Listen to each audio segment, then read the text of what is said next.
world that is causing people trouble and focus on that problem. The more intimately that you know the problem and that you understand the problem, the easier it is to sort of create or fashion a solution to that problem. So most folks do it the opposite. They spend 90% of their time focused on their widget and 10% of the time trying to, figure out what people actually want. And that's the exact opposite from what should be done. Spend 90% of your time focused on the problem that your widget solves and 10% of the time on the widget itself.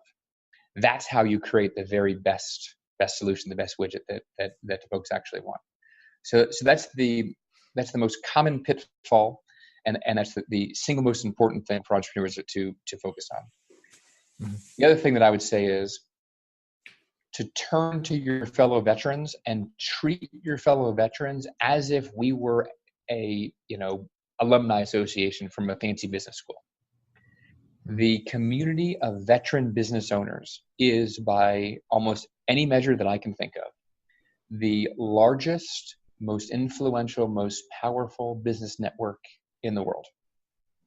Mm-hmm. There's all kinds of business clubs out there and associations. There's all kinds of alumni associations from fancy business schools, but there are more veteran business owners creating more jobs with more revenue, doing more things than, take the alumni association of, Harvard Business School or something. The problem is we don't think of ourselves and organize ourselves like an alumni association, right? Or like a business association. If we did, then we would be the most powerful one in the country. And so there's so many veterans like me who, if you are a fellow veteran, I will give you 15 minutes, no matter what, right? And this happens all the time. I have folks who reach out to me, for advice on this or mentoring on that. You know what? If you're a fellow veteran, I'll find a way to fit you in and just give you some time and just try and help you. And there's a lot of veterans like me who will do that. And Absolutely. So I think, if a veteran who's trying to start a business sort of views things from that perspective and says, all right, I want to, have a contact or talk with someone at company X. Find the veterans that work at company X and sort of network your way into the company that way. And I think more and more we're seeing, at least my generation of veterans, that are sort of treating our association a bit like an alumni association, and we're helping each other out. And that's having some very powerful impact. Yes, really, really good points there.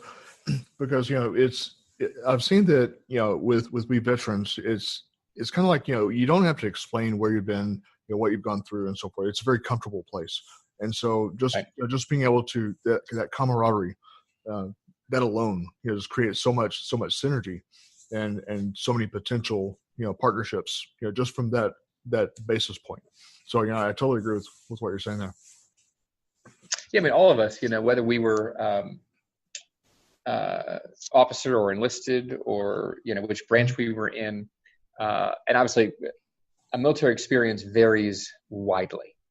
The experience of, an Army or Marine infantryman, in Afghanistan or Iraq is very, very different, from, an Air Force missileer in Minot, North Dakota, right? Just very, very different experiences. But still, there's a common thread and a common bond, and that is that all of us, regardless of branch of service and regardless of, rank, all of us went through some common, basic training boot camp-like experience, right? Mm-hmm. And in order to get through something like that, you have to be able to endure some hardship, be gritty. These are characteristics that just make for good entrepreneurs. And so I think there's a common respect that all veterans should have for each other, regardless of what your branch or your MOS was. True. Very true. So is there something that maybe earlier in your life you did not do that you've seen, at this point that you probably maybe wish you had done, or do you not look at things like that? That's a good question. I tend to be fairly introspective. And so I think about things like that, but I also try not to dwell on the past, right? Sure. So I'll be very introspective in the here and now as I'm planning for the future, but what's done is done, right? But to answer your question, I was a total jock growing up all the way through college.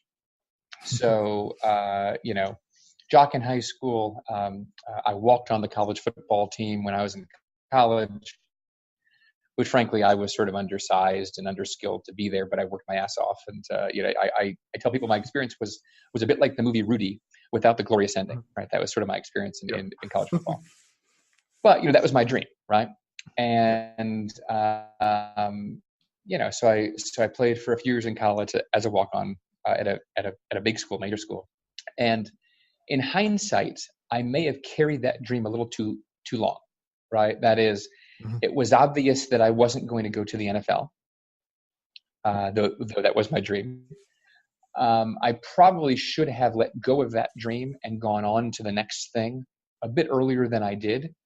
I think there were some opportunities that I could have done in college, things like study abroad, things like get involved in finance earlier, or a internship on Wall Street. I mean, things that would have taught me a lot that I had to forego because I was so serious about my athletics.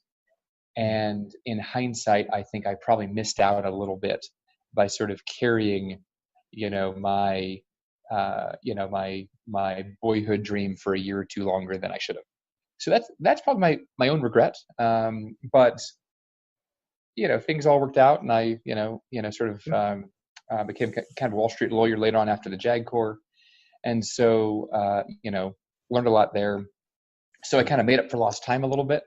But if I could go back and tell my 17 or 18 year old self something, it would probably be to sort of give up on the childish dream and kind of focus on the big boy dream. At about age 19 or 20. So how would you say that your personal values and belief systems play into your business currently? And likewise, how would you advise someone else to incorporate those values and belief systems of theirs into their business? Yeah, first thing I would say is carry your belief system with you. Don't leave that at the door. Right. I think business is competitive, and so there's a temptation to, when you enter into business, sort of leave some of those things aside and just focus on, the numbers, the ratios, and the things that matter in business. Right. But I think who you are is essential. It's essential to have a structure around your company that is kind of mission focused. Here at StreetShares, we're certainly a missional company. And there's, a lot of people that come to work every day at StreetShares because they love veterans and they want to serve veterans. Right. We've given them one of the few opportunities in life to do good and do well. That is, have a good social impact, but also make some good money. There's not many chances like that you get in life. And we've created one here, which is very, very attractive to our employees. And I think if my co-founder and I had kind of left our values at the front door when we started the company, we wouldn't be able to do that. So personally, I'm a Christian, and a lot of my values come from that. In fact, I would say all my values. And I've been able to sort of take those values, my love for a certain community of people, that is the military veterans and military spouse community. They're sort of my tribe, right? They're my people, right? I spent the first 9 years of my life with them. Sure. And bring those things together. And we bring them together in a way, for example, where we're serving this community that we care about, but we're doing so in a way that is just very high integrity. In the finance world, there's lots of shady players, and there's lots of half truths and people not telling you what a loan really costs and playing games and that kind of thing.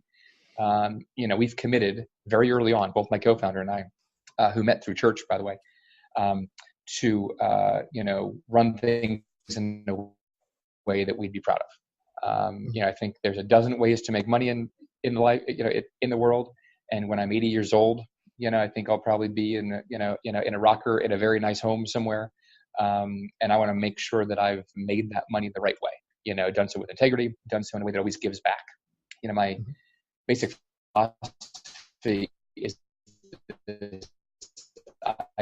idea of a baseball alignment. They're born on first base, some on second base, some lucky folks are born on third base.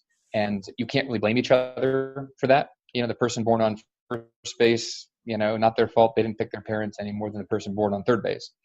But our responsibility is to take the gifts and talents that God has given us and get around to home plate and score and bring as many people with us as we can. I mean, that's my view. I would say anyone born in America, you're on first base, just how it is. No matter who your parents are or what your background is, this is a very special place. It's a great country with an amazing system that allows us to be entrepreneurs. And so, if you're here,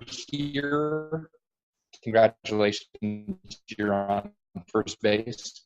You may look with third, may look back at contempt with you. None of that should be happening. We should all just get around and score and bring as many people with us and help as many folks along the way as we can. And that kind of idea, frankly, comes from my Christian faith, right? This idea of to whom much is given, much is expected. And I've been very, very blessed, to be born to two loving parents, be born in a country that allows me to be an entrepreneur. And I, plan on spending every single day, driving toward home base and taking with me as many folks, as I possibly can. Yeah. Well said, Bob. So when you transitioned out of the service, what hurdles were you faced with that you had to overcome? And then likewise, when you were building StreetShares, what hurdles did you have to overcome in the early stages? Yeah, let me first acknowledge that there's a lot of people who face bigger hurdles than I did, and I know that. I say that because I had a skill set. I was a lawyer in the military, so I was a JAG lawyer that was more easily transferable to the civilian world than a lot of other jobs in the military. And so I would say that my transition was probably easier or less severe than others face. I've actually looked at the studies on this. Right. And what the literature tells us is that the most difficult transition are folks who have been in, between 9 and 14 years and are prior enlisted, right? Like that's the population that tends to sort of struggle the most. And I think it's because you've spent long enough in the military that you've got a way of thinking and habits now, but you may have been doing something that isn't easily transferable to the outside world, right? Mm-hmm. If you stay in for 20, well, now you got your retirement. And so while you're looking for a job or whatever, you're not that worried because you can still keep the lights on and pay the bills, right? Right. If you transition out much earlier, 4 years, 5 years, you're, young and hungry, and it's very easy for you to go back to school or get an MBA with the GI Bill or get your bachelor's, whatever it was. But it's those folks sort of in the middle that I think struggle the most. So many people have struggled more than I have struggled. That being said, it's a very different culture. Right. Once you're out of the military. And, even I saw this, that when I was in, there's a common assumption, the man or woman to your right or your left, you all signed up for something together, and you did that because you believed in something bigger than yourself. Yes. And that's a unifying strand. It's a bond. In the outside world, the commercial world, that isn't there. And so sometimes the loyalty isn't there. Sometimes the trustworthiness isn't there. And you're just missing that sort of basic bond of trust that I think you have with your fellow veterans. And right. I missed that, right? When I got into the commercial world, I spent my first couple of years as a lawyer at a Wall Street law firm. And I really, really missed the bonds of trust and unity. I missed the esprit de corps. I missed, frankly, the athletic kind of lifestyle that we have in the military. I missed all those things. Right. And so it took some time adjusting to that. I actually did a lot of mountain climbing and that kind of thing. That was sort of my way of kind of getting away and processing all of it. But so that's, those are kind of my struggles in the transition. And then as an entrepreneur, it was the same thing that everyone else faces, which is, my goodness, can I make this work? Unique to my situation, I was the sole breadwinner in the home, meaning my wife stayed home with our kids. So we had 3 kids then. I have 4 now. and my wife stayed home with them.